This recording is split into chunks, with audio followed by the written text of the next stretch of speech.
नमस्कार दोस्तों, मेरा नाम है विक्रांत चतुर्वेदी और आप देख रहे हैं अमर उजाला।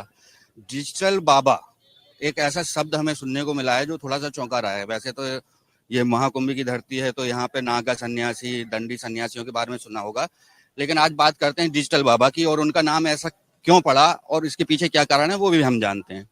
नमस्कार। नमस्ते नमस्ते। आपका नाम डिजिटल बाबा कैसे पड़ा? हमारा काम करने का जो ढंग है, सोशल मीडिया पर जिस तरह से हम युवाओं से रूबरू होते हैं, उनके लिए जिस ढंग से मैत्री भाव अपनाते हुए आध्यात्म की बातें समझाते हैं, सिखाते हैं, इस कारण से लोग और खासतौर पर मीडिया हाउस हमें डिजिटल बाबा कह के बुलाती है, पुकारती है।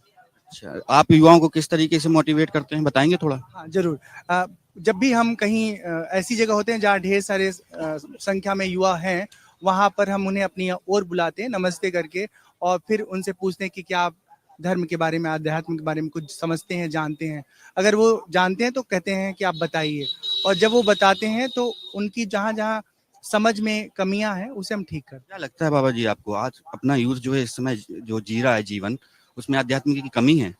आध्यात्म की कमी युवा के समक्ष इसलिए है क्योंकि उसके पास डिस्ट्रैक्शन के बहुत सारे सब्जेक्ट हैं। सोशल मीडिया है, सिनेमा है। आप खुद डिजिटल बाबा हैं और फिर सोशल मीडिया से दूरी बनाने की बात कर रहे हैं। नहीं, डिजिटल बाबा सोशल मीडिया से दूर होने की बात नहीं कर रहे हैं। डिजिटल बाबा सिर्फ ये कह रहे हैं कि सोशल मीडिया का उपयोग बहुत समझदारी से करिए, जिससे आपका जो जीवन है उसमें सोशल मीडिया कुछ दे जाए। यदि आप सृजनकर्मी हैं, कवि हैं, लेखक हैं, पत्रकार हैं, गायक हैं, अभिनेता हैं, तो आप अपनी कला का उस पर खूब खूब अच्छे से प्रदर्शन करिए, लोगों को अपनी कला से मोहित करिए, प्रभावित करिए, दूर तक अपनी कला को, क्षमता को पहुँचाइए। लेकिन आप दिन भर स्क्रॉल करके आप कुछ नहीं पाएँगे ना। आपके जीवन में कब आपको लगा कि हमें इस तरीके से लोगों को समझाना है या युवाओं को समझाना है? आप क्यों कर रहे हैं ऐसा? जब हम 2017 में आध्यात्मिक पढ़ाई पूरी कर लिए, उसके बाद हमने यह निर्णय लिया। कहाँ से पढ़ाई की आपने आध्यात्म? हमने गुरुकुल सांदीपनि हिमालय, वहाँ पर वेदांत का अध्ययन किया 3 वर्ष तक। उसके बाद योग अध्ययन करने के लिए बिहार स्कूल ऑफ योगा गया। फिर कैवल्य धाम योग इंस्टीट्यूट लोनावाला में, वहाँ से हमने योग की पढ़ाई की। तो जब मेरी सारी पढ़ाई आध्यात्मिक पूरी हो गई, फिर मैंने म्यूज़िक की पढ़ाई की 2 वर्ष तक, इंदिरा कला संगीत विश्वविद्यालय खैरागढ़, छत्तीसगढ़ से। फिर हमने देखा कि अब जो कुछ हमारे पास एक्सपीरियंस है, उसे हम युवाओं को बताएँ, साझा करें युवाओं के बीच। तो आमने-सामने बैठ कर के बात करने का अवसर कम था, क्योंकि हर युवा के पास सिलेबस बहुत है, करियर की समस्या है, वो अपने सपनों को पूरा करने के लिए भाग रहा है, पर सोशल मीडिया पे बहुत भारी संख्या में युवा अपना समय दे रहा है। इस बात को देख कर के सोशल मीडिया का उपयोग किया मैंने, और फिर सक्रिय होकर के उनके बीच में अपनी बातें साझा करना शुरू किया। हर किसी के जीवन में अर्थ की बहुत आवश्यकता होती है। आप ये काम कर रहे हैं, तो फिर आपका जो है जीवन यापन कैसे होता है? हम राम कथा सुनाते हैं, और राम कथा सुनाने के दौरान जो हमें धन आयोजक लोगों से मिलता है, उससे हमारा जीवन का आवश्यकता पूरा होता है।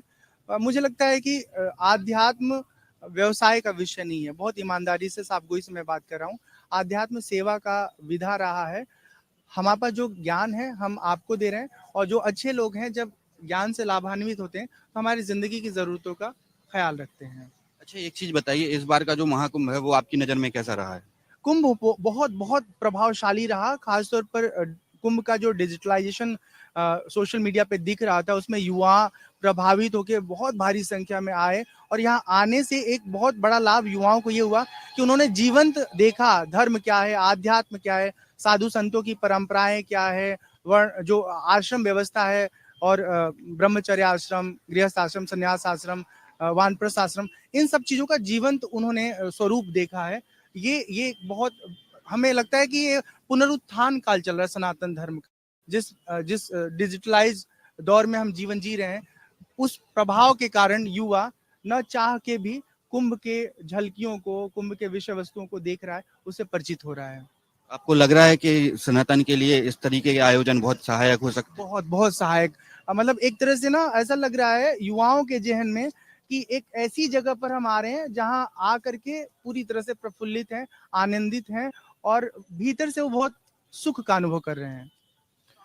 ये जो हैं बाकी बाबा वगैरह जो इतने सारे अखाड़े बने, अब तो ज़्यादातर अखाड़े जा चुके हैं, ठीक है ना? तो आप कब आपका आना हुआ और आपका जाना कैसा रहता, कुछ वो तो कुछ डिसाइड रहता है क्या? जी, 5 जनवरी को हम कुंभ में आ गए थे, और 26 फरवरी तक हम यहाँ हैं। फिर चले जाएँगे हम अपनी यात्रा में। जब मेरे पास लंबा समय कालखंड होता है, तब हम अपनी कुटिया हिमाचल प्रदेश के बैजनाथ धाम में, जो हमारी कुटिया, वैसे कहाँ के हैं आप?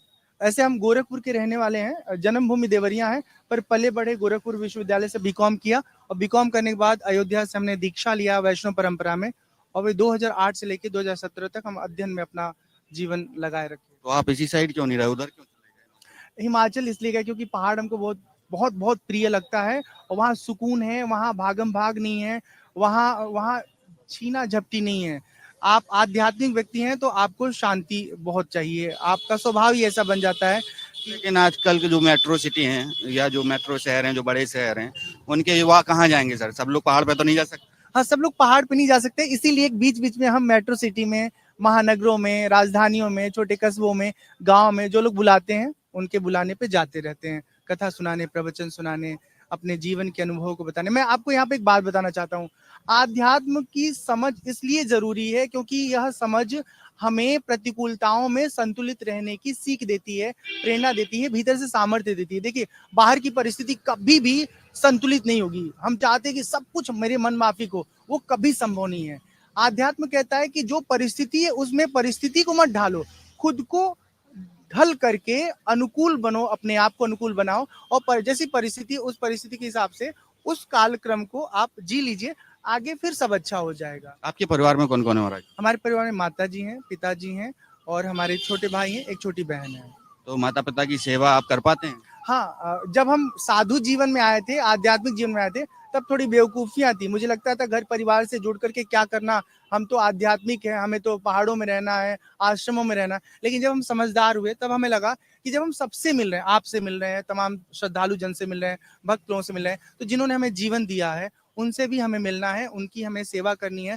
हम सब साधक से कहना चाहते हैं, आपके भीतर खूब वैराग्य, बहुत अच्छी बात है, लेकिन जिसने आपको इस दुनिया में लाया है, जिसने जन्म दिया है, जिसने आपको बचपन काल में पाल पोस के बड़ा किया, आपको समझदार बनाया, उसको कभी मत छोड़िए। साल में 1 बार 2 बार अपने माता पिता के पास जाइए। माता पिता के पास घर में जाने से आपकी आसक्ति नहीं बढ़ेगी, आसक्ति बढ़ेगी तब जब मन के भीतर हमारे इच्छाओं पर हमारा लगाम नहीं होगा। आप डिजिटल बाबा हैं, तो आप कैसे मतलब वीडियो बनाते हैं, कैसे एडिटिंग करते हैं, क्या है आपके पास इक्विपमेंट?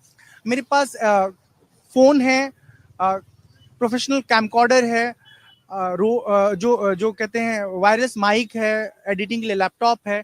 तो एडिटिंग, शूटिंग और ऑडियो, इन तीनों चीजों से रिलेटेड जो भी उपकरण चाहिए सब मेरे पास है। तो इस वजह से मुझे किसी पे आश्रित नहीं रहना पड़ता है। और अच्छी बात यह है कि मेरे टीम में डिजिटल बाबा के सोशल मीडिया मैनेजर के तौर पर कोई व्यक्ति नहीं है। हम स्वयं सारी चीजें शूट करते हैं, एडिट करते हैं, अपडेट करते हैं। और मुझे जो डिजिटल बाबा नाम मिला है वो मीडिया हाउस के द्वारा ही मेरे काम करने के ढंग को देख के दिया गया है। मैं एक बात अपने बारे में बताना चाहता हूँ कि यदि आप जेन्युइन विषय को लेकर के, आध्यात्मिक विषय को लेकर, धार्मिक विषय को लेकर हमसे कोई बात करना चाहते हैं, 24 घंटे में हमारा उत्तर आपको मिल जाएगा। तो गंभीर विषय पर हम तुरंत जवाब देते हैं और संवाद करते हैं। बहुत बहुत धन्यवाद आपका। तो ये थे डिजिटल बाबा जो कह रहे हैं कि माता पिता को छोड़कर संन्यास धारण कर लेना ये कोई बहुत अच्छी बात नहीं है। आप अपने माता पिता का ध्यान रखिए। मेरा नाम है विक्रांत चतुर्वेदी, कैमरामैन श्याम वीर के साथ। अमर उजाला जीवांजलि के सारथी की मदद लें और महाकुंभ में स्नान जरूर करें।